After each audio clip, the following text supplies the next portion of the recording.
അതേ എനിക്കിവിടെയും പറയാനുള്ളൂ. എടാ, അതൊരു നെഗറ്റിവിറ്റിയുടെ ഒരു എലമെൻറ്റ് ഉള്ളത് കൊണ്ടാണ് നമ്മൾ ഈ കിട്ടാത്തവരുടെ അടുക്ക് അഡ്വൈസ് ചോദിക്കരുതെന്ന് പറയുന്നത്. നമുക്കിപ്പം കിട്ടാത്തവരുടെ അടുക്ക് ബാക്കിയുള്ള അവർക്ക് എല്ലാത്തിലും മീൻസ് അവർക്ക് സ്വന്തമായിട്ട് തന്നെ ഒരു നെഗറ്റിവിറ്റി സ്പ്രെഡ് ചെയ്യാനുള്ളൊരു അതിപ്പം നിങ്ങൾക്ക് പറഞ്ഞാൽ മനസ്സിലാവില്ല, അങ്ങനെ ഒരിതുണ്ട്. ബേസിക്സ് ആയിട്ടുള്ള ചാപ്റ്റേഴ്സൊക്കെ നല്ല രീതിയിൽ പഠിക്കാൻ ശ്രദ്ധിക്കുക. നിങ്ങൾക്ക് ആ ചാപ്റ്റർ പഠിപ്പിച്ച് കഴിഞ്ഞ് നിങ്ങൾ അത്യാവശ്യം പഠിച്ചിട്ട് നിങ്ങൾക്ക് പ്രോബ്ലം സോൾവ് ചെയ്യാനൊന്നും പറ്റുന്നില്ലെങ്കിൽ നിങ്ങളത്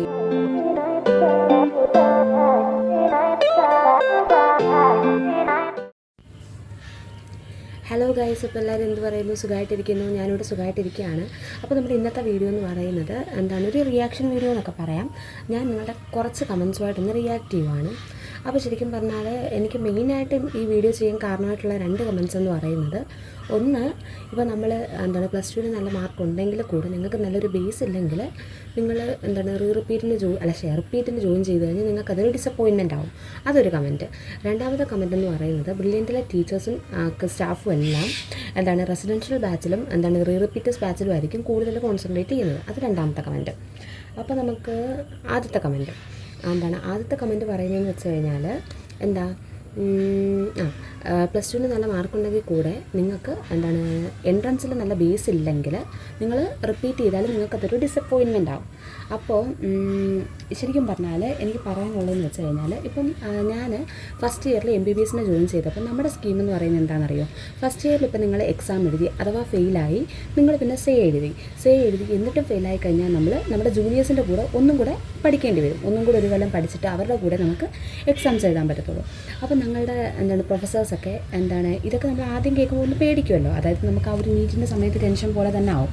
അതായത് നമ്മളിപ്പം റിപ്പീറ്റ് ചെയ്ത് കിട്ടിയില്ലെങ്കിൽ റിപ്പീറ്റ് ചെയ്യേണ്ടുന്ന പോലെ തന്നെ ഇവിടെ കിട്ടിയില്ലെങ്കിൽ നമ്മൾ എന്ത് ചെയ്യണം? ഒന്നും കൂടെ ജൂനിയേഴ്സിൻ്റെ കൂടെ പോയിരിക്കേണ്ടി വരും. അപ്പം നമ്മുടെ ടീച്ചേഴ്സ് ആകെ പറയുന്ന ഒരേ ഒരു കാര്യം എന്ന് വെച്ച് കഴിഞ്ഞാൽ, നിങ്ങൾ അഡ്വൈസ് എടുത്തോ. ഇപ്പോൾ സീനിയേഴ്സിൻ്റെ ആവട്ടെ, അവർ ആദ്യം പറയും സീനിയേഴ്സിൻ്റെ ആവട്ടെ ആരുടെ അഡ്വൈസ് എടുക്കണ്ട. ഇനിയിപ്പോൾ അഥവാ എടുത്താൽ തന്നെ കിട്ടിയവരുടെ അഡ്വൈസ് മാത്രമേ എടുക്കാവുള്ളൂ. ഫസ്റ്റ് ഇയറിൽ പോയവരുടെ അഡ്വൈസ് എടുക്കരുത്. കാരണം വെച്ച് കഴിഞ്ഞാൽ അതേ എനിക്കിവിടെയും പറയാനുള്ളൂ. എടാ, അതൊരു നെഗറ്റിവിറ്റിയുടെ ഒരു എലമെൻറ്റ് ഉള്ളത് കൊണ്ടാണ് നമ്മൾ ഈ കിട്ടാത്തവരുടെ അടുക്ക് അഡ്വൈസ് ചോദിക്കരുതെന്ന് പറയുന്നത്. നമുക്കിപ്പം കിട്ടാത്തവരുടെ അടുക്ക് ബാക്കിയുള്ള അവർക്ക് എല്ലാത്തിലും മീൻസ് അവർക്ക് സ്വന്തമായിട്ട് തന്നെ ഒരു നെഗറ്റിവിറ്റി സ്പ്രെഡ് ചെയ്യാനുള്ളൊരു അതിപ്പം നിങ്ങൾക്ക് പറഞ്ഞാൽ മനസ്സിലാവില്ല, അങ്ങനെ ഒരിതുണ്ട്. അതുകൊണ്ടാണല്ലോ ഇപ്പോൾ നമ്മുടെ ടീച്ചേഴ്സ് ഇപ്പം നിങ്ങൾ എന്നെ ഇതാക്കണ്ട, ഞാനൊരു ക്വാളിഫൈഡ് മെൻറ്ററോ പ്രൊഫഷണലോ ഒന്നുമല്ല. പക്ഷെ നിങ്ങൾ ആ ഒരു ഇതൊന്ന് വെച്ചൊന്ന് ആലോചിച്ച് നോക്കി. എന്തെങ്കിലും ഒരു കാര്യമില്ലെങ്കിൽ നമ്മുടെ ടീച്ചേഴ്സ് പോലും അങ്ങനെ പറയത്തില്ലല്ലോ. അപ്പോൾ അത് തന്നെ ഇവിടെ ഉള്ളൂ. നമ്മൾ കിട്ടാത്തവരുടെ അഡ്വൈസ് അത് എപ്പോഴും ഒരു പിന്നോട്ടുള്ളൊരു വിളിയായിരിക്കും. അതിപ്പോൾ ഞാൻ തന്നെയാണെങ്കിലും എനിക്ക് ഫസ്റ്റ് ടൈം കിട്ടാത്തപ്പം എനിക്ക് ബ്രില്യൻറ്റിനെ പറ്റി കുറ്റം മാത്രമേ പറയാനുണ്ടായിരുന്നുള്ളൂ. മനസ്സിലായോ? അവിടെ ഫുൾ എനിക്ക് അങ്ങനെയാണ് ഇങ്ങനെയാണ് പറ്റിയില്ല, ആ ടീച്ചേഴ്സിൻ്റെ ക്ലാസ് കൊള്ളത്തില്ലായിരുന്നു, ഈ ടീച്ചേഴ്സിൻ്റെ ക്ലാസ് കൊള്ളത്തില്ലായിരുന്നു, എനിക്ക് ഒട്ടും പറ്റിയില്ല. അപ്പോൾ നമ്മൾ ഇല്ലാത്ത കുറ്റങ്ങൾ പോലും കണ്ടെത്താൻ നമ്മുടെ മനസ്സ് ശ്രമിക്കും. നമുക്കൊന്ന് പറഞ്ഞ് നിൽക്കണ്ടേ? അപ്പോൾ അതത്രേ ഉള്ളൂ. പിന്നെ എടാ, അതെന്ന് വെച്ച് കഴിഞ്ഞാൽ ബേസ് അതൊരു ശരിക്കും പറഞ്ഞാൽ ഒരു നല്ല കാര്യം, ഒരു ഉള്ള കാര്യം തന്നെയാണ്. കുറച്ച് ഇപ്പോൾ എൻ്റെ റൂംമേറ്റ് ഷംല, അവളെ ജിപ്മറിലാണ് കേട്ടോ ഇപ്പം. അപ്പോൾ അവൾക്കെന്ന് വെച്ച് കഴിഞ്ഞാൽ ഫിസിക്സിൽ നല്ല ബേസാണ്. അവൾക്ക് എന്ന് വെച്ചാൽ അവൾക്ക് കുറച്ചും കൂടെ ഒരു എൻട്രൻസ് ഓറിയൻറ്റഡ് ആയിട്ടുള്ള കുറച്ച് ക്ലാസ്സസും കുറച്ച് പ്രോബ്ലംസും കൂടെ ചെയ്യാൻ കിട്ടിയാൽ മതിയായിരുന്നു. ആ ഒരു എങ്ങനെയാണ് ആ സംഭവം, അവൾക്ക് ആ ഒരു ടൈം മാനേജ്മെൻറ്റും കാര്യങ്ങളൊക്കെ കിട്ടിയാൽ മതിയായിരുന്നു. ബാക്കി അവളുടെ കയ്യിൽ സബ്ജക്റ്റ് അവളുടെ കയ്യിൽ സേഫായിരുന്നു. എന്നിട്ട് അവളിങ്ങനെ ഫിസിക്സിലൊക്കെ അവിടുത്തെ റിപ്പീറ്റേഴ്സ് പോലും അവളുടെ അടുത്ത് വന്ന് ഡൗട്ട് ചോദിക്കുമായിരുന്നു ഹോസ്റ്റലിൽ. അപ്പോൾ അങ്ങനെ ഒരു ഇതൊക്കെ ഉണ്ട്. അപ്പം അങ്ങനെയൊക്കെ ഉള്ള, അതായത് നല്ല സബ്ജക്റ്റിൽ നല്ല നോളജ് ഉള്ളവരാണെങ്കിൽ, അത്യാവശ്യം കാര്യങ്ങളൊക്കെ അറിയാവുന്നവരാണെങ്കിൽ അവർക്ക് ഇത്തിരി കൂടെ സിമ്പിളായിരിക്കും. ബാക്കിയുള്ളവർക്ക് കിട്ടത്തില്ലെന്നല്ല അതിൻ്റെ അർത്ഥം. ബാക്കിയുള്ളവർ അവരിടുന്നതിനെക്കാട്ടിൽ ഇത്തിരി കൂടെ എഫേർട്ട് ഇടേണ്ടി വരും. ഇപ്പോൾ ഷംല 10 മണിക്ക് ഉറങ്ങുന്ന സമയത്ത് നമ്മൾ ചിലപ്പോൾ 12 മണി 1 മണി വരെ ഇരുന്ന് പഠിച്ച് ആ ഒരു രീതിയിലെത്തിയിട്ട് ഉറങ്ങണം. അങ്ങനെയായിരിക്കും. ഇപ്പോൾ നമുക്ക് ചില ക്വസ്റ്റ്യൻസ് ചിലപ്പോൾ നമുക്ക് ചെയ്യുമ്പോൾ കിട്ടത്തില്ല, ചിലപ്പോൾ അവർ ചെയ്യുമ്പോൾ കിട്ടും. പക്ഷെ അവർ ചെയ്യുമ്പോൾ കിട്ടിക്കഴിഞ്ഞ് നമ്മൾ അവരോട് ചോദിച്ചത് മനസ്സിലാക്കിയാലും കൂടെ മതിയല്ലോ.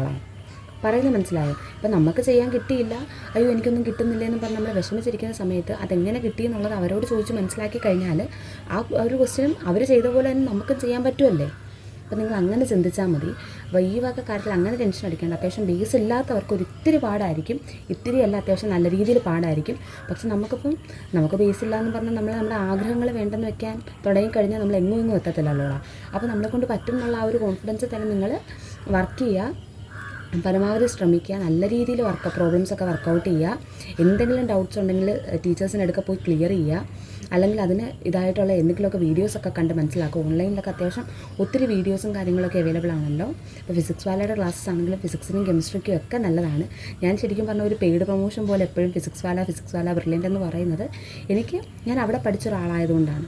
ഫിസിക്സ് വാലയുടെ ഓൺലൈൻ ക്ലാസ്സസ് കണ്ട് ഒരു യൂട്യൂബിലൂടെ പഠിച്ച ഒരാളാണെന്നുള്ളൊരു നിലയിലാണ് ഞാനത് പറയുന്നത്. അപ്പോൾ അതങ്ങനെ. പിന്നെ ബ്രില്യൻ്റിലെ ടീച്ചേഴ്സും സ്റ്റാഫും ഒക്കെ റെസിഡൻഷ്യൽ ബാച്ചിലെ പിള്ളേർക്കും റീ റിപ്പീറ്റേഴ്സിൻ്റെ ഇടയ്ക്കാണ് കൂടുതൽ ഫോക്കസ് ചെയ്യുന്നതെന്ന്. അതിൻ്റെ ഒരു കാരണം എന്ന് വെച്ച് കഴിഞ്ഞാൽ ഈ ഫസ്റ്റ് റാങ്ക് കിട്ടാൻ ഏറ്റവും കൂടുതൽ ചാൻസ് ഉള്ളത് ഈ റെസിഡൻഷ്യൽ ബാച്ചിൽ നിന്ന് ഉള്ള പിള്ളേർക്കും റീ റിപ്പീറ്റേഴ്സിനുമാണ്. അതിനിപ്പം റെസിഡൻഷ്യൽ ബാച്ചിലെ പിള്ളേർക്ക് കിട്ടാൻ ചാൻസ് കൂടുതലുണ്ടെന്ന് പറയുന്ന കാര്യം ഇപ്പോൾ തന്നെ നമുക്കൊരു ഡൗട്ടില്ല. 11ലും 12ലും നമുക്ക് നല്ല ബേസ് അല്ലെങ്കിൽ നമ്മൾ എൻട്രൻസിന് എങ്ങനെ പെർഫോം ചെയ്യും. അവരുടെ കാര്യത്തിൽ ആ ഒരു പ്രശ്നമേ ഇല്ല. അവർ നല്ല ബേസോടുകൂടി തന്നെയാണ് പഠിച്ചു വരുന്നത്. അവർ 11ൻ്റെയും 12ൻ്റെയും കൂടെ എൻട്രൻസ് കോച്ചിങ് ചെയ്യുകയാണ്. നമ്മളിപ്പോൾ പണ്ടെപ്പോഴോ പഠിച്ചൊരു തിയറി ഇപ്പോൾ എടുത്തിട്ട് അതിനകത്ത് കുറച്ച് ഇങ്ങനെയുണ്ട് അങ്ങനെയുണ്ട് ഇങ്ങനെയൊക്കെയാണ് എന്നാണ് പഠിക്കുന്നത്. അവർ പഠിക്കുന്ന സമയത്ത് തന്നെ അതിങ്ങനെയാണെന്ന് പഠിച്ച് തന്നെ പോകുന്നത്. അപ്പോൾ ആ ഒരു ഡിഫറൻസ് ഉണ്ട്. മനസ്സിലായോ? നമ്മളെന്ന് പറയുന്നത് 2 കൊല്ലത്തിന് മുന്നേ പഠിച്ച കാര്യങ്ങളിൽ ഇങ്ങനെയൊക്കെ ചെയ്യാൻ പറ്റും, ഇങ്ങനെയൊക്കെയാണ് അത് ചെയ്യുന്നതെന്ന് ഇപ്പോൾ ഒന്നും കൂടെ ഇതായിട്ട് പഠിക്കുക. അവരെന്ന് പറയുമ്പോൾ പഠിക്കുന്ന സമയത്ത് തന്നെ അവർ ആ ഒരു രീതിയിൽ പഠിച്ചു പോവുക. അപ്പോൾ അവർക്ക് നമ്മളെക്കാട്ടിൽ ഇത്തിരി കൂടെ ബേസ് അറിയായിരിക്കും. പിന്നെ അവർ 2 കൊല്ലം ഇതിന് വേണ്ടിയിട്ട് ശ്രമിച്ചവരും കൂടെ ആയിരിക്കും. റിപ്പീറ്റേഴ്സിനും റീ റിപ്പീറ്റേഴ്സിനും അപേക്ഷിച്ച് കഴിഞ്ഞ് റെസിഡൻഷ്യൽ ബാച്ചിന് ഇപ്പോൾ ഫോട്ടോസിന്തസിസ് നമുക്ക് പറയുന്ന ചാപ്റ്റർ ചിലപ്പോൾ നമുക്ക് ബ്രില്യൻ്റിൽ 10 മണിക്കൂർ അല്ലെങ്കിൽ 11 മണിക്കൂർ ക്ലാസ്സൊക്കെ ഇട്ടായിരിക്കും തീർക്കുന്നത്. അവർക്ക് അവിടുത്തെ ഒരു 40 മണിക്കൂറോ അവർ 11ലും 12ലും അവർ ആ റെസിഡൻഷ്യൽ ബാച്ചിൽ കോച്ചിങ് ചെയ്യുന്ന പിള്ളേർക്ക് അതൊരു 40 മണിക്കൂറോ 45 മണിക്കൂറോ ക്ലാസ് ആയിരിക്കും. അപ്പോൾ അവർ അതിൽ ഓരോ മൈന്യൂട്ടായിട്ടുള്ള പോയിൻറ്റ്സ് വരെ ഇതാക്കിയായിരിക്കും പോകുന്നത്. അതാണ് ആ ഒരു ഡിഫറൻസ്. അപ്പോൾ അതിൽ നിന്ന് നമുക്കൊരു ഫസ്റ്റ് റാങ്ക് ഹോൾഡർ എന്ന് പറഞ്ഞാൽ നിങ്ങൾക്ക് അറിയാമല്ലോ, ഇപ്പം 720 ഔട്ട് ഓഫ് 720 കിട്ടണം. അന്നേരം നല്ല രീതിയിൽ എല്ലാ കാര്യങ്ങളും അറിയായിരിക്കണം. അപ്പോൾ അങ്ങനത്തെ ആളെ കിട്ടാൻ ചാൻസ് കൂടുതലാണ്. അപ്പോൾ അവർ ആ ഒരു അതായത് ആദ്യത്തെ ഒരു 10-20 റാങ്കുകാർക്ക് വേണ്ടിയിട്ടായിരിക്കും ചിലപ്പോൾ അവർ ഇത്രയും കൂടെ ശ്രമിച്ച ഇപ്പോൾ നമ്മുടെ കോളേജിലാണെങ്കിൽ തന്നെ അത്യാവശ്യം ഇത്തിരി നന്നായിട്ട് മാർക്കൊക്കെ കയറി വരുന്നവരെ ടീച്ചേഴ്സ് ഒരു രീതിയിൽ സ്പെഷ്യലായിട്ട് ശ്രദ്ധിക്കും. അതെന്ന് വെച്ചാൽ നമ്മുടെ ഒരു കോളേജിനൊരു പേരിന് വേണ്ടിയിട്ടാണ്. അതുപോലെ തന്നെ ബ്രില്യൻ്റ് എന്ന് പറയുന്ന സ്റ്റഡീസ് ഉണ്ട്. ഇപ്പോൾ നിങ്ങളടക്കമുള്ളവരവിടെ പോയി അഡ്മിഷൻ എടുത്തത് അവിടുത്തെ ഈ റാങ്ക് ലിസ്റ്റൊക്കെ കണ്ടിട്ടല്ലേ. അപ്പോൾ ആ ഒരു റാങ്ക് ഹോൾഡേഴ്സിനെ അവർക്ക് എടുക്കണമെങ്കിൽ അവർ കുറച്ച് അത്യാവശ്യം നല്ല പഠിക്കുന്ന രീതിയിലുള്ള പിള്ളേരെ കുറച്ച് നന്നായിട്ട് ഫോക്കസ് ചെയ്യിപ്പിച്ചെടുക്കണം. അപ്പോൾ അതവിടെ ഉള്ളത് തന്നെയാണ്. പിന്നെ ബാക്കിയുള്ളവർക്ക് പിടിച്ചു നിൽക്കാൻ പാടായിരിക്കും എന്നുള്ളത്. അവിടെ ഇപ്പം ജസ്റ്റ് നിങ്ങളൊന്ന് ഇമാജിൻ ചെയ്യും. അവിടെ ഇപ്പോൾ എ മുതൽ ഇ വരെ ബാച്ച് ഉണ്ടെന്ന് വെച്ചോ. അവിടെ ഇപ്പോൾ ഈ ഡി ബാച്ചിലായിരിക്കും ഈ റെസിഡൻഷ്യൽ ബാച്ചിലെ പിള്ളേരും റീ റിപ്പീറ്റേഴ്സിനും കൂടെ ഫുള്ള് ഡി ബാച്ചിലായിരിക്കും ഇട്ടിരിക്കുന്നത്. നമ്മുടെ ക്ലാസ്സിൽ ഇപ്പം ഞാനൊരു എ ബാച്ചാണെന്ന് വെച്ചോ. എൻ്റെ ക്ലാസ്സിൽ ഇപ്പം ബ്രില്യൻറ്റിൻ്റെ കുറേ വട്ടം ഇപ്പോൾ ആയല്ലേ, ഞാൻ പറഞ്ഞുതരാം. ഇപ്പോൾ നമുക്ക് തിങ്കളാഴ്ച ബ്രില്യൻറ്റിൻ്റെ എക്സാം നടക്കുക, വീക്ക്ലി എക്സാം നടക്കുക. അപ്പോൾ അതിനകത്തിൽ ഫസ്റ്റ് റാങ്ക് മേടിച്ച കൊച്ചിൻ്റെ ആ ഒരു എക്സാമിന് ഫസ്റ്റ് റാങ്ക് മേടിച്ച കൊച്ചിൻ്റെ മാർക്കെന്ന് പറയുന്ന ഒരു 670 ആണെന്ന് വെച്ചോ. 670 ആണെന്ന് വെച്ചാൽ അത് ആ ഒരു മാർക്ക് വെച്ചിട്ടായിരിക്കും ബാക്കിയുള്ള ഈ A+ ബാച്ചിൻ്റെ റാങ്ക് ലിസ്റ്റൊക്കെ ഇടുന്നത്. അതായത് ഇപ്പോൾ ആ ഒരു മാർക്കിന് അടുപ്പിച്ച് ആ ഒരു മാർക്കിൻ്റെ ഇത്ര പെർസെൻറ്റേജ് വരെ, അതായത് ആ ഒരു മാർക്ക് ഒരു 100% എന്നുള്ള രീതിയിൽ എടുക്കും. ആ 670യുടെ ഇത്ര പെർസെൻറ്റേജ് വരെ A+, ബാക്കി ഇത്ര പെർസെൻറ്റേജ് A, ബാക്കി എല്ലാവരും B+, അങ്ങനെയായിരിക്കും അവർ റാങ്ക് ലിസ്റ്റ് ഇടുന്നത്. അതേസമയം റെസിഡൻഷ്യൽ ബാച്ചിലെ പിള്ളേർ റീ റിപ്പീറ്റേഴ്സ് ബാച്ച് എന്ന് പറയുമ്പോഴത്തേക്ക് അവർക്ക് ഇത്രയും കൂടെ കാര്യങ്ങൾ അറിയാം. അന്നേരം അവർ ഇത്രയും കൂടെ നന്നായിട്ട് പ്രിപ്പയർ ചെയ്ത് അവർ എക്സാം എഴുതും. അന്നേരം ഇവിടെ 670 വന്നില്ലേ, ഹയസ്റ്റ് സ്കോർ വന്ന സമയത്ത് അവിടെ 710 അല്ലെങ്കിൽ 715 ഒക്കെ ആയിരിക്കും. അപ്പോൾ അതിനനുസരിച്ചായിരിക്കും അവിടെ A+ ബാച്ചിൻ്റെ ലിസ്റ്റും എയുടെ ലിസ്റ്റും ഒക്കെ. അപ്പോൾ ആ പിള്ളേരുടെ കൂടെ ആ ഡി ബാച്ചിൽ ഇപ്പോൾ ചിലപ്പം D1, D2, D3 മാത്രമേ ഉള്ളായിരിക്കും റീ റിപ്പീറ്റേഴ്സും റെസിഡൻഷ്യൽ ബാച്ചിലെ പിള്ളേരും. ബാക്കി മൊത്തവും സാധാ റിപ്പീറ്റേഴ്സ് ആയിരിക്കും. അന്നേരം ഇവർക്ക് നമ്മുടെ ഈ 670 മേടിച്ച ആ ഒരു A ബാച്ചിലില്ലേ, ആ ഒരു A ബാച്ചിൽ ചിലപ്പോൾ 620 മുതൽ A+ ആയിരിക്കും. പക്ഷേ ഇവിടെ എന്ന് പറയുന്നത് 670 മുതലായിരിക്കും A+. നിങ്ങൾ ആ ഒരു ഇത് മനസ്സിലായോ? അപ്പോൾ നമ്മൾ അവരുടെ ബാച്ചിലൊക്കെയാണ് കിട്ടുന്നതെങ്കിൽ അവരുടെ ബാച്ചിനുള്ളിൽ നമ്മൾ വരത്തില്ലടാ, ആ ഒരു സെക്ഷനിലേ വരത്തുള്ളൂ. ഇപ്പോൾ D1, D2, D3 അത് റീ റിപ്പീറ്റേഴ്സിനും റെസിഡൻഷ്യൽ ബാച്ചിനും ഉള്ളതാണെങ്കിൽ അവിടെ വേറെ പിള്ളേർ കാണത്തില്ല. ബാക്കിയുള്ള ബാച്ചസ് ഉണ്ടല്ലോ D4 മുതൽ ഒരു D12 വരെ, അവിടെ നമ്മുടെ റീ റിപ്പീറ്റേഴ്സ് പിള്ളേർ നമ്മുടെ സാധാ റിപ്പീറ്റേഴ്സ് പിള്ളേർ കാണും. അപ്പോൾ അവർ എക്സാം എഴുതുന്നതും റാങ്ക് ലിസ്റ്റ് വരുന്നതും ഈ പഠിക്കുന്ന പിള്ളേരുടെ കൂടെ ആയിരിക്കും. പഠിക്കുന്ന പിള്ളേരല്ല, ഈ പിള്ളേരുടെ കൂടെ ആയിരിക്കും.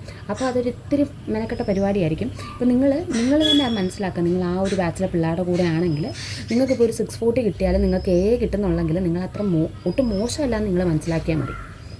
അപ്പോൾ അത്രേ ഉള്ളൂ. ചിലപ്പോൾ നമുക്ക് അവിടെയൊക്കെ ചിലപ്പോൾ ഈ ഒരു സാഹചര്യത്തിൽ നല്ല രീതിയിൽ കോൺഫിഡൻസ് കുറയും. ഞാൻ എൻ്റെ ഫ്രണ്ട്സ് പറയുന്നത് കേട്ടിട്ടുണ്ട്. ഇപ്പം ഞാൻ E ബാച്ചായിരുന്നു, എൻ്റെ ഒരു ഫ്രണ്ട് D ബാച്ചായിരുന്നു. അവൾക്കെന്ന് പറയുമ്പോഴത്തേക്കും ഇപ്പോൾ എനിക്കൊരു A കിട്ടിയെന്ന് വെച്ചോ, അതിൻ്റെ 4 ഇരട്ടി മാർക്ക് ഉണ്ടെങ്കിലേ ചിലപ്പോൾ അവൾക്കൊരു A എങ്കിലും ആ ബാച്ചിൽ കിട്ടത്തുള്ളൂ. കാരണം അത് റെസിഡൻഷ്യൽ ബാച്ചിലെയും റീ റിപ്പീറ്റേഴ്സ് പിള്ളേരുടെയും ബാച്ചായിരുന്നു. അപ്പോൾ അങ്ങനത്തെ കുറച്ച് പ്രശ്നങ്ങളുണ്ട്. പിന്നെ ഞാൻ പറയുന്ന പോലെ എന്താണ് ബ്രില്യൻറ്റിൽ ഇന്നവരെ ശ്രദ്ധിക്കത്തുള്ളൂ അങ്ങനെ ഒന്നുമില്ല. ചില ടീച്ചേഴ്സ് കാണും അത് എല്ലായിടത്തും ഉണ്ടല്ലോ. അവിടെ ഇപ്പോൾ സ്കൂളിലാണെങ്കിൽ തന്നെ ഉണ്ടല്ലോ അങ്ങനത്തെ ടീച്ചേഴ്സ് പഠിക്കുന്ന പിള്ളേരെ മാത്രം ശ്രദ്ധിക്കുന്ന ചില ടീച്ചേഴ്സ്, ചില ക്ലാസ് ടീച്ചേഴ്സിന് പോലെ ആ ഒരു സ്വഭാവമുണ്ട്. അപ്പോൾ നമ്മൾ അതൊരു പേഴ്സൺ ടു പേഴ്സൺ ഡിഫറെൻ്റ് ആയിരിക്കും അവിടെ. അല്ലാതെ പൊതുവെ ബ്രില്യൻ്റ് എന്ന് പറയുമ്പോഴത്തേക്ക് അവരെല്ലാവരും നല്ല രീതിയിൽ കോൺസെൻട്രേറ്റ് ചെയ്തായിരിക്കും ഇതാക്കുന്നത്. പിന്നെ എന്താണ് ബേസിക്സ് ആയിട്ടുള്ള ചാപ്റ്റേഴ്സൊക്കെ നല്ല രീതിയിൽ പഠിക്കാൻ ശ്രദ്ധിക്കുക. നിങ്ങൾക്ക് എന്താണ് ആ ചാപ്റ്റർ പഠിപ്പിച്ച് കഴിഞ്ഞ് നിങ്ങൾ അത്യാവശ്യം പഠിച്ചിട്ട് നിങ്ങൾക്ക് പ്രോബ്ലം സോൾവ് ചെയ്യാനൊന്നും പറ്റുന്നില്ലെങ്കിൽ നിങ്ങളത് ഏതെങ്കിലും ഒരു ഓൺലൈൻ പ്ലാറ്റ്ഫോമിൽ നിങ്ങൾക്ക് അതിൻ്റെ ആ ഒരു കാര്യങ്ങൾ മനസ്സിലായിട്ടില്ലെന്നായിരിക്കും അർത്ഥം. അപ്പോൾ നിങ്ങളത് ഏതെങ്കിലും ഒരു ഓൺലൈൻ പ്ലാറ്റ്ഫോമിൻ്റെ ക്ലാസ് എന്തെങ്കിലുമൊക്കെ കണ്ട് അല്ലെങ്കിൽ ബ്രില്യൻറ്റിൻ്റെ തന്നെ അപ്ലോഡ് ചെയ്ത ക്ലാസ്സോ എന്തെങ്കിലും കണ്ട് ചെയ്യാൻ ശ്രദ്ധിക്കുക. ഇപ്പോൾ നിങ്ങൾക്ക് ക്വസ്റ്റ്യൻസൊക്കെ വർക്കൗട്ട് ചെയ്യുമ്പം ഭയങ്കരമായിട്ട് ഞാൻ പറയട്ടെ, ഇപ്പം ഒരൊറ്റ ദിവസം തന്നെ ഫിസിക്സ് ഫുള്ള് പഠിച്ച് അതിൻ്റെ ക്വസ്റ്റ്യൻസും ചെയ്ത് വട്ടാവാൻ നിൽക്കാതെ നിങ്ങൾക്ക് ശരിക്കും പറഞ്ഞാലുണ്ടല്ലോ ഒത്തിരി സാച്ചുറേറ്റഡ് ആവുന്നതെന്ന് തോന്നുമ്പോഴേ നമ്മൾ നിർത്തിക്കോണം. കാരണം ഒത്തിരി പോയി കഴിഞ്ഞ് കഴിഞ്ഞാൽ നമുക്കങ്ങ് മടുത്തു പോകും. നമുക്ക് പിന്നെ പഠിക്കുമ്പോൾ തന്നെ അങ്ങ് ദേഷ്യം വരാൻ തുടങ്ങും. അതുകൊണ്ട് സാച്ചുറേറ്റഡ് ആവുന്നതിന് മുന്നേ ഒരു ദിവസം കുറച്ച് ഒരു സബ്ജക്റ്റ് മാത്രം നിൽക്കാതെ വേറെ സ്വിച്ച് ചെയ്ത് പഠിക്കുന്നത് നല്ലതായിരിക്കും. കാരണം അല്ലെങ്കിൽ നമ്മളിത് പഠിച്ച് അങ്ങ് വട്ടായി പോകണം. അപ്പോൾ അങ്ങനൊരു പ്രശ്നമുണ്ട്. പിന്നെ സൂപ്പർവൈസ്ഡ് ഹോസ്റ്റലെന്നും കൺട്രോൾഡ് ഹോസ്റ്റലെന്നും ഞാൻ പറഞ്ഞായിരുന്നു ബ്രില്യൻറ്റിൽ. സൂപ്പർവൈസ്ഡ് ഹോസ്റ്റലെന്ന് പറയുമ്പോഴത്തേക്കും ബ്രില്യൻറ്റിൻ്റെ ഞാൻ പറഞ്ഞല്ലോ ബ്രില്യൻറ്റിൽ ക്ലാസ് ടീച്ചേഴ്സ് ഉണ്ടാകും. ആ ക്ലാസ് ടീച്ചേഴ്സ് എന്ന് പറയുന്നത് നമ്മുടെ ബ്രില്യൻറ്റിൻ്റെ തന്നെ നോൺ ടീച്ചിങ് സ്റ്റാഫ് ആയിരിക്കും. അവർ നമ്മളെ ഒന്നും പഠിപ്പിക്കത്തില്ല. അപ്പോൾ അവരായിരിക്കും നമ്മുടെ ക്ലാസ് ടീച്ചേഴ്സായിട്ട് വരുന്നത്. അവർ തന്നെ വാർഡനായിട്ട് വരുന്ന ഹോസ്റ്റലാണ് supervised hostel. Controlled hostel, controlled hostel. അവർ തന്നെ വാർഡനായിട്ട് വരുന്നതാണ് കൺട്രോൾഡ് ഹോസ്റ്റൽ. സൂപ്പർവൈസ്ഡ് ഹോസ്റ്റൽ എന്ന് പറയുമ്പോഴത്തേക്കും ശരിക്കും പറഞ്ഞാൽ പ്രൈവറ്റ് ഹോസ്റ്റലാണ്. അവിടെ ഇപ്പം എൻ്റെ വീടാണ് ഇപ്പോൾ ഞാൻ ഹോസ്റ്റലാക്കാൻ പോകുന്നതെങ്കിൽ എൻ്റെ അമ്മയായിരിക്കും ചിലപ്പോൾ വാർഡൻ. മനസ്സിലായോ? അപ്പോൾ അതാണ് ആ ഒരു ഡിഫറൻസ്. മറ്റേന്ന് പറയുമ്പോഴത്തേക്കും ബ്രില്യൻറ്റിൻ്റെ സ്റ്റാഫാണ് വാർഡൻ. മാത്രമല്ല അവിടെ ഓരോ ഇപ്പം നമുക്ക് ഓരോ വീക്ക് എക്സാം കഴിയത്തില്ല. ഇപ്പോൾ മൺഡേ എക്സാം വരും, അതിൻ്റെ റിസൾട്ട് വരും. അന്നേരം ഇതിനെ പറ്റിയൊക്കെ പറയാൻ വേണ്ടിയിട്ട് ബ്രില്യൻറ്റിൻ്റെ ഡയറക്ടേഴ്സ് ആ ഹോസ്റ്റലിൽ വരും. അവർ വന്നിട്ടായിരിക്കും നമ്മുടെ ബാച്ചിലാണെങ്കിൽ ഇപ്പം ഈ ബാച്ചിൻ്റെ മാത്രം ഇപ്പം ഞാൻ പറഞ്ഞില്ലേ, ഇപ്പം ഞാൻ ഈ ബാച്ചാണെങ്കിൽ ഈ ബാച്ചിൻ്റെ മാത്രം റിസൾട്ട്സേ നമുക്ക് അറിയാൻ പറ്റത്തുള്ളൂ. ഇപ്പോൾ ഹോസ്റ്റലിൽ ഈ ബാച്ച് മാത്രം ആയിരിക്കത്തില്ലല്ലോ. അവിടെ ഹോസ്റ്റലിൽ പല ബാച്ചിൽ നിന്നുള്ള പിള്ളേരുണ്ടായിരിക്കും. അപ്പം ഞാൻ പഠിച്ചതെന്ന് വെച്ച് കഴിഞ്ഞാൽ ബ്രില്യൻറ്റിൻ്റെ റെസിഡൻസ് കുർമുണ്ട എന്ന് പറയുന്ന ഹോസ്റ്റലായിരുന്നു. ഞങ്ങളുടെ ഡയറക്ടർ എന്ന് പറയുന്നത് ജോർജ് സാറായിരുന്നു. അപ്പോൾ ജോർജ് സാർ വന്നിട്ട് എല്ലാ വീക്കും വന്നിട്ട് എല്ലാ ബാച്ചിലെയും A+ മേടിച്ചവരുടെ ലിസ്റ്റൊക്കെ വായിക്കും. അവർക്ക് നമ്മളൊക്കെ ക്ലാപ്പൊക്കെ ചെയ്ത് അവരെ ഒന്ന് കൺഗ്രാജുലേറ്റ് ഒക്കെ ചെയ്യും. പിന്നെ സാർ എങ്ങനെ പഠിക്കണം, നിങ്ങൾ വീക്കാവണ്ട, അങ്ങനെ സാർ കുറേ മോട്ടിവേഷൻ തരും. നമുക്ക് എന്തെങ്കിലും വിഷമം ഉണ്ടെങ്കിൽ സാറിൻ്റെ അടുക്ക പറയാനായിട്ടൊരു അവസരം കിട്ടും. അപ്പോൾ അങ്ങനെയൊക്കെയാണ്. സൂപ്പർവൈസ്ഡ് ഹോസ്റ്റലിൽ ചിലപ്പോൾ ഈ വീക്കിലി വരുന്നത് നടക്കത്തില്ല. ചിലപ്പോൾ അവർ 2-3 മാസം അല്ലെങ്കിൽ 2 മാസം കൂടുമ്പോഴൊക്കെ ആയിരിക്കും വരുന്നത്. അപ്പോൾ അങ്ങനത്തെ കുറച്ച് പ്രശ്നങ്ങളുണ്ട്. അപ്പോൾ അതേ ഉള്ളൂ. പിന്നെ ഒരു പോയിൻ്റ് എന്ന് പറയുന്നത് കൺട്രോൾഡ് ഹോസ്റ്റൽ എന്ന് പറയുമ്പോഴത്തേക്കുണ്ടല്ലോ അവിടെ നമ്മളില്ല ഹാൻഡ്സെറ്റ് ആയിരിക്കില്ല, കുത്തി വിളിക്കുന്ന ഹാൻഡ്സെറ്റ് ആയിരിക്കും നമുക്ക് കിട്ടുന്നത്. അപ്പോൾ അതിനകത്ത് നിങ്ങൾക്കറിയാലോ, അതിനകത്ത് നെറ്റൊന്നും കിട്ടത്തില്ല. നമുക്കാകെ വിളിക്കുന്ന പർപ്പസ് മാത്രമേ നടക്കത്തുള്ളൂ. അതേസമയം സൂപ്പർവൈസ്ഡ് ഹോസ്റ്റലിൽ എല്ലാ ഹോസ്റ്റലും ഞാൻ പറയത്തില്ല, ചില സൂപ്പർവൈസ്ഡ് ഹോസ്റ്റലിൽ സ്മാർട്ട് ഫോൺ അലൗഡാണ്. ഇപ്പോൾ നിങ്ങൾക്കിപ്പോൾ സപ്പോസ് ബ്രില്യൻറ്റിൻ്റെ ഒരു ക്ലാസ് കണ്ടു, നിങ്ങൾക്ക് അത്ര കറക്റ്റായിട്ട് മനസ്സിലായില്ല, അവരുടെ തന്നെ ഓൺലൈൻ അപ്ലോഡ് ചെയ്ത ക്ലാസ് കണ്ടു, മനസ്സിലാവുന്നില്ല. അങ്ങനത്തെ സാഹചര്യത്തിൽ നിങ്ങൾക്ക് വേണമെങ്കിൽ സ്മാർട്ട് ഫോണിൽ യൂട്യൂബിലോ ഒക്കെ വേറെ ക്ലാസ്സസ് കാണാൻ പറ്റും. അപ്പോൾ ആ ഒരു ഫെസിലിറ്റീസ് സൂപ്പർവൈസ്ഡ് ഹോസ്റ്റലിൽ മാത്രമേ ഉള്ളൂ, കൺട്രോൾഡ് ഹോസ്റ്റലിലില്ല. പിന്നെ അവിടുത്തെ തന്നെ ക്ലാസ്സസ് എങ്ങനെ കാണുമെന്ന് ചോദിച്ചു കഴിഞ്ഞാൽ നിങ്ങൾക്ക് അവിടെ നിന്നൊരു കസ്റ്റമൈസ്ഡ് ടാബ് തരും. ആ ടാബിൽ നമുക്ക് യൂട്യൂബ് ഒന്നും എടുക്കാൻ പറ്റത്തില്ല, ജസ്റ്റ് ലേണിംഗ് ആപ്പും മാത്രമേ കാണത്തുള്ളൂ.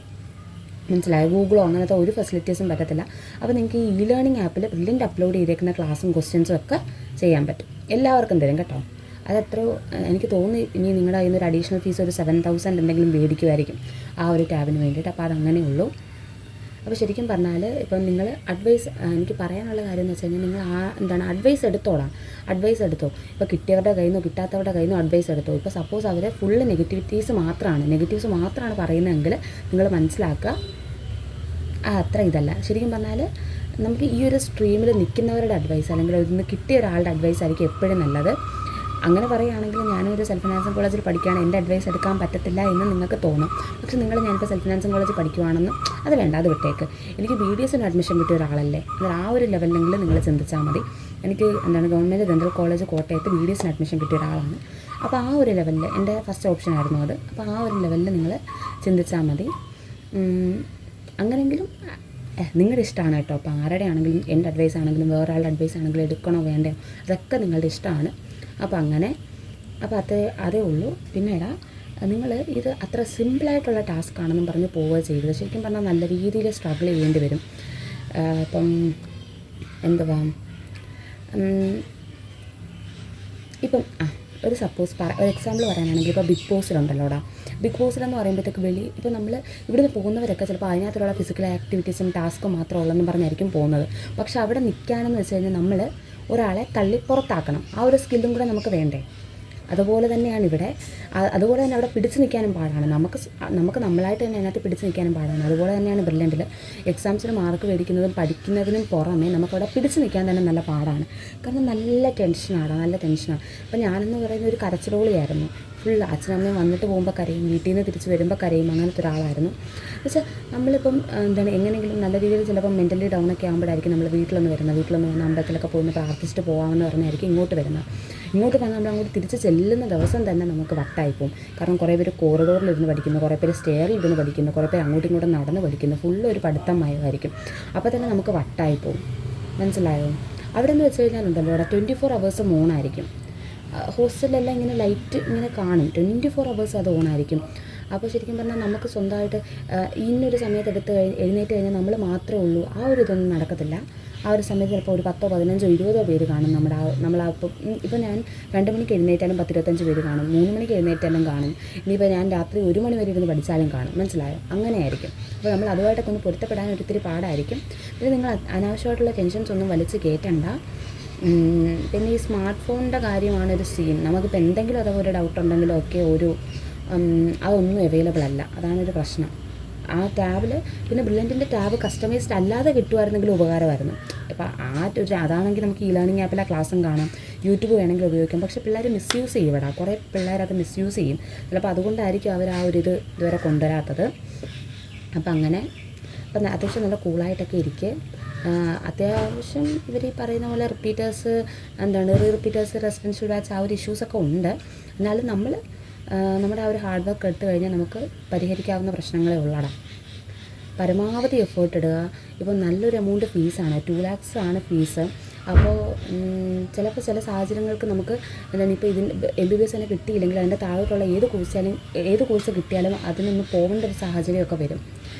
അപ്പോൾ നിങ്ങളത് ആലോചിക്കുക. അതായത് ഇപ്പം നിങ്ങൾക്കാണ് അറിയാവുന്നത്, ഇപ്പോൾ എന്നെ ഇനി എന്തായാലും വീട്ടിൽ നിന്ന് റിപ്പീറ്റിന് വിടത്തില്ല, എനിക്ക് ഈ ഒരു ചാൻസ് കൊണ്ട് തന്നെ വേണം. ആ ഒരു ബോധം നിങ്ങൾക്കാണ് വേണ്ടത്. മനസ്സിലായോ? അതിനനുസരിച്ച് എഫേർട്ട് ഇട്ട് കഴിഞ്ഞാൽ നമുക്ക് കിട്ടാവുന്നതേ ഉള്ളൂ. അപ്പോൾ അങ്ങനെ എന്തായാലും ബ്രില്യൻറ്റിൽ പോയതുകൊണ്ട് നിങ്ങൾക്ക് ലൈഫിൽ ഒരിക്കലും റിഗ്രറ്റ് ചെയ്യേണ്ടി വരത്തില്ല. മീൻസ് ആ ഒരു മോശമായിട്ടുള്ള രീതിയിൽ കുറച്ച് ബാഡ് മെമ്മറീസും അതൊക്കെ എല്ലാവർക്കും ഉണ്ടാവും, എനിക്കും ഉണ്ട്. പക്ഷേ എന്നാലും കൂടെ നമുക്ക് എന്തിനെങ്കിലും അഡ്മിഷൻ കിട്ടുമോ? ഇപ്പോൾ ബ്രില്യൻറ്റിൽ പോകുന്ന ഒരാൾക്ക് ഐക്കറോ ഐസറോ MBBS BDS ആയുർവേദമോ അങ്ങനെ ഏതെങ്കിലും ഒരു കോഴ്സ് എന്തായാലും കിട്ടും. അപ്പോൾ നിങ്ങൾ പരമാവധി MBBSന് വേണ്ടിയിട്ട് തന്നെ സ്ട്രഗിൾ ചെയ്യാൻ എനിക്ക് കിട്ടുമെന്നുള്ളൊരു വിശ്വാസത്തിൽ തന്നെ പഠിക്കുക. അപ്പോൾ ശരിയാടാ. ഇനി എന്തെങ്കിലും ഡൗട്ട്സ് ഉണ്ടെങ്കിൽ നിങ്ങൾ ചോദിക്കുക. പിന്നെ BTSൻ്റെ കാര്യം അത് ഞാൻ ഇങ്ങനെ വിളിച്ച് അന്വേഷിച്ചിട്ടുണ്ടായിരുന്നു. അപ്പോൾ അവർ പറയുന്നത് ഇപ്പം ഈ വരുന്ന ജൂണിൽ ഇപ്പോൾ അവർക്ക് റിപ്പീറ്റേഴ്സിന് ക്ലാസ് തുടങ്ങാൻ പോകുന്നതല്ലേ ഉള്ളൂ. അതിന് ശേഷമേ അവർ മറ്റേ BTS സ്റ്റാർട്ട് ചെയ്യത്തുള്ളൂ. അപ്പോൾ അതിൻ്റെ കാര്യങ്ങളൊക്കെ ഞാൻ അന്വേഷിക്കാം. അതായത് മെൻറ്റർ ഉണ്ടോ, നിങ്ങൾക്ക് ഓൺലൈനായിട്ടും ഓഫ്ലൈനായിട്ടും എക്സാംസ് എഴുതാവോ, അതൊക്കെ ഞാൻ അന്വേഷിക്കുന്നതായിരിക്കും. അന്വേഷിച്ചിട്ട് അതൊരു വീഡിയോ ആയിട്ട് ചെയ്യുന്നതായിരിക്കും. അപ്പം ശരിയടാ. ഇത് ഞാൻ കിട്ടാത്ത ആളുകളെ ഡിഗ്രേഡ് ചെയ്തൊന്നും അല്ല. ശരിക്കും പറഞ്ഞാൽ നമുക്ക് നമ്മുടെ മനസ്സിൽ ഫുള്ള് കുറേ ബാഡ് മെമ്മറീസ് ആയിരിക്കും. ഇപ്പോൾ എനിക്ക് തന്നെ ആദ്യത്തെ വട്ടം കിട്ടാത്തപ്പോൾ എനിക്ക് ഫുള്ളിങ്ങനെ ഞാനും അങ്ങനെ ഒരാളായതുകൊണ്ട് പറഞ്ഞതാണ്. മാത്രമല്ല അതൊരു ഫാക്റ്റാണ്. ഇപ്പോൾ ഞാൻ പറഞ്ഞ ആര് ക്രിട്ടിസൈസ് ചെയ്താലും ശരിക്കും പറഞ്ഞാൽ അതൊരു ഫാക്റ്റ് തന്നെയാണടാ. അപ്പോൾ ശരിയടാ. ടാറ്റാ.